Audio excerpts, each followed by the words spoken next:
2 days left. 2 days left. I am excited to have Attorney General, Minnesota Attorney General, former Congressman Keith Ellison right here. He's been campaigning with me all weekend.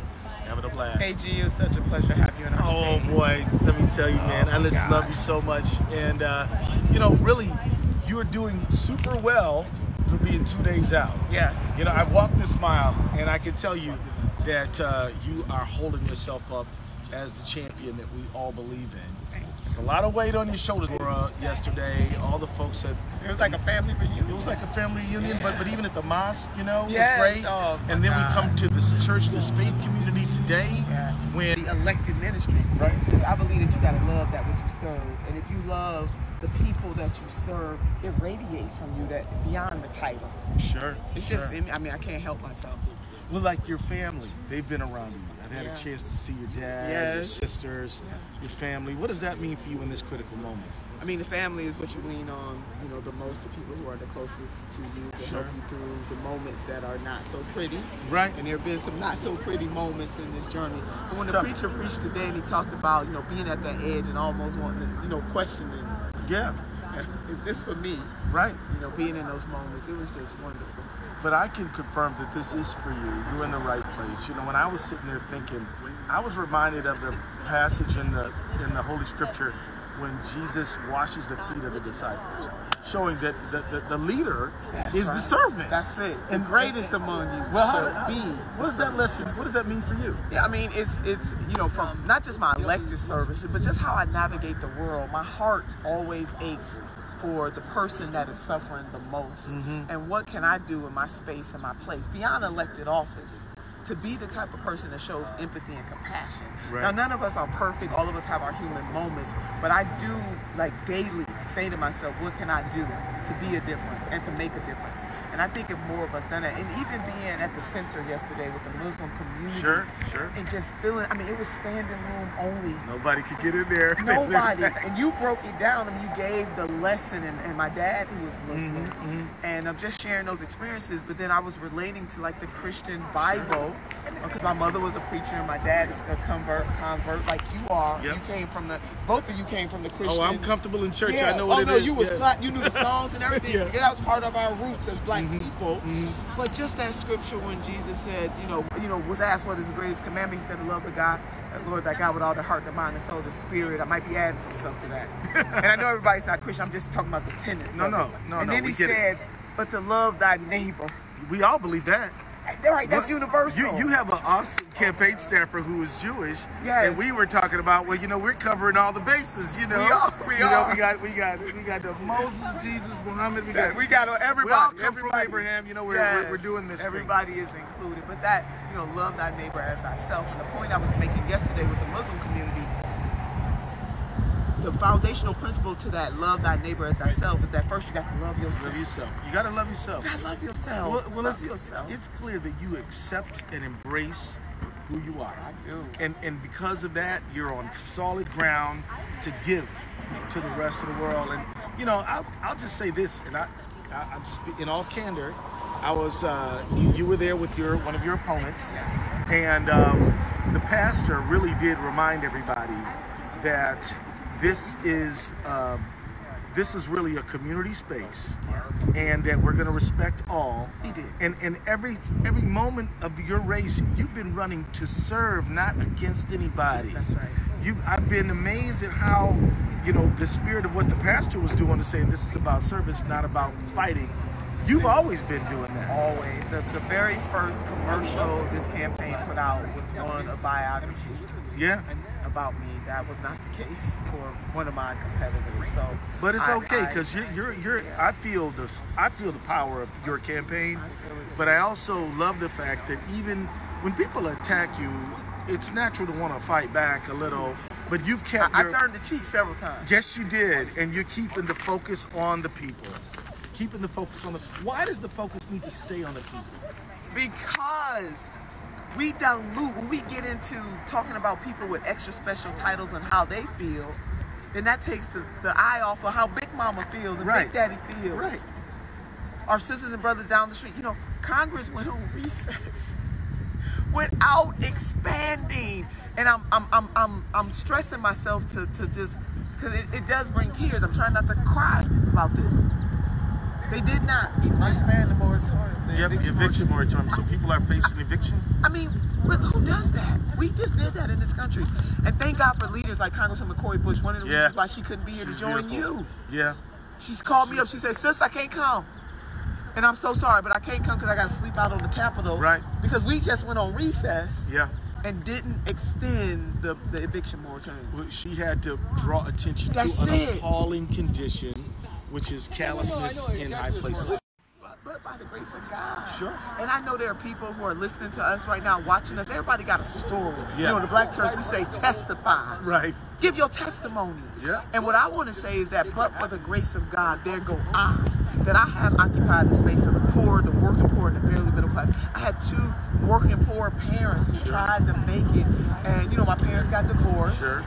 And so my mama was the custodial parent. Right. And there were days, it's hard, you know, my dad was a hard worker, but things happen, laid off, don't have, you know, that happens to all of us. Testify somebody if you can relate to Sister Turner. Sure. There were times we didn't have food or had so little food that your needs were not being met. There were times when 7 children slept in the same bedroom. Yeah. As my mother tried. And thank God for my grandparents, because I was raised in the community that we're standing in right now, that we had a place to come to over and over again. But there were moments, you know, you got your valley moments. Right. And if you valley moments, and sometimes you might be lifted out of that valley a little bit. So that is why I have a heart for the people, and that's why I don't capitulate. Right. See, there's no listen, if people hurting, I'm going to say it. If your hair is on fire, I had a boss who used to say it. If your hair is on fire, act like your hair is on fire. Right. Sister Turner acting like the hair is on fire. So you don't have time to let the side thing be the main thing. No. You're keeping the main thing. The main thing. The main thing. So when people keep asking me about different personalities, I had to tell a reporter from CNN the other day that was asking me, we are standing in the city of Cleveland, that's the poorest city of its size. Why don't you ask me something about that? Let's discuss instead of asking me about some of the most powerful people in the world. Right. Absolutely. Ask me about. And they're gonna have 3 squares and a warm place to sleep. For the rest of their life, they're gonna be set. And we're talking about people who can barely make it. Coming out of a pandemic, yes, I really believe that your leadership is key anyway, but the pandemic makes it even more essential because people are stressed in housing, unemployed. People are small business people just now getting a little bit of traffic in. I mean, this moment that we're in, this particular time, do you feel called to serve in this moment? I do feel called to serve in this moment, and I really do in many ways that the Creator was just getting me prepared, because to be able to travel this country side by side with you, side by side with Senator Sanders, side by side with Dr. Cornel West, side by side with Mr. Danny Glover, side by side with so many great people who were both titled and not titled, but what we had in common was the heart. That's right. For service, and to be able to feel and empathize with other people's pain, and to be able to push forward to the high mark that we said. Medicare for all, cancer, climate chaos, and that's really what this movement is about. It's about, we are the 21st century freedom fighters. I really believe that. Yes, I feel called. So when y'all vote for Nina, or you donate to her, you support her, when you do that, know that you're not sending her to Washington. We're all going with her. Yes. She's carrying us right here in the most important spot, and whether it's Big Mama or Ray Ray or Billy Ray, it doesn't matter. We're all going together with our leader, Nina Turner, who is a very short time away from being the Democratic nominee. We do have a general. And we do have a general. We must respect. But the thing is, I know you're going to keep campaigning. Oh, I am. You know, I mean, this state of Ohio. I mean, here's the other reason why I'm excited about you. And I know we're kind of going long, but I just want to say this. I'm excited about you because, you know, you don't just campaign to win the race. You campaign because you want to reach out to every soul, everybody. That's right. I mean, it's like, look, you know, I know even if I done won the race, I haven't talked to that person yet. And what is on your mind? You took such care. All those folks standing in line to talk to you. And I noticed there was a beautiful child who really you took a lot of time with. Yeah, she shared a story, AG Ellison, about being teased in school. Sure. She has some marks on her face. And, you know, kids can be so brutal sometimes. You know what I'm saying? The parents teach your kids not to tease. Let me just say Right. My mama would have whooped my behind. But anyway, back to this discussion here.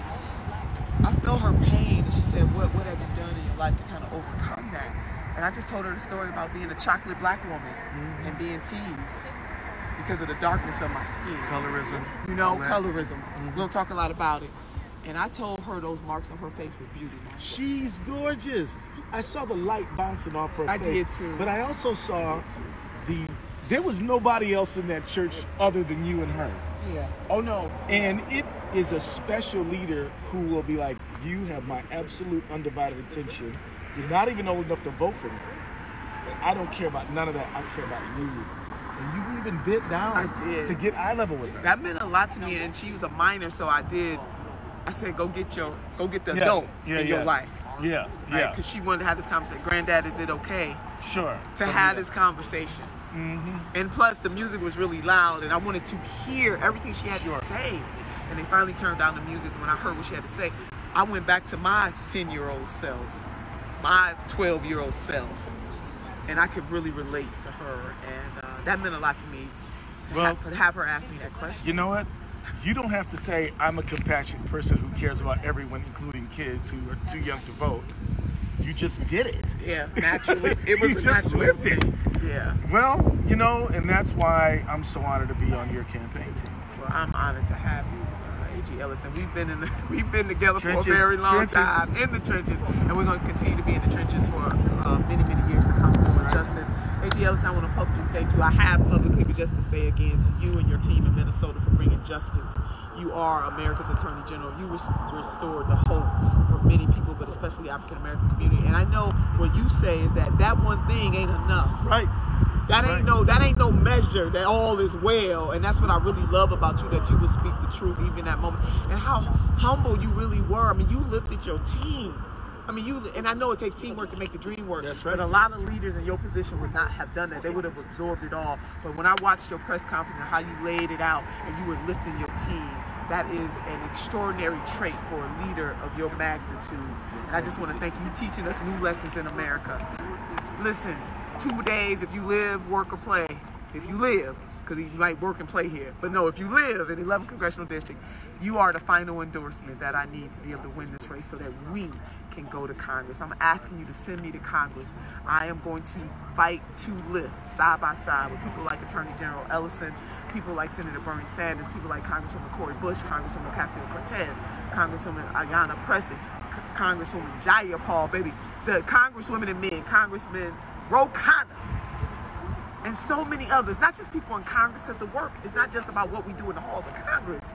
The work is what we do in our community on a regular basis. Send Sister Turner to Congress. That's right.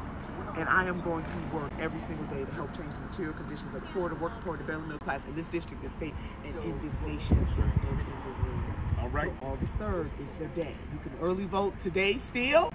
Go down to the Board of Elections. Beat the rush. Either in Akron, Summit County, or Cuyahoga County. You can vote tomorrow, and then August 3rd, you vote at your precinct. Come on, NinaTurner.com. Got it. Good one. Good one. Oh my God. Good one. How long did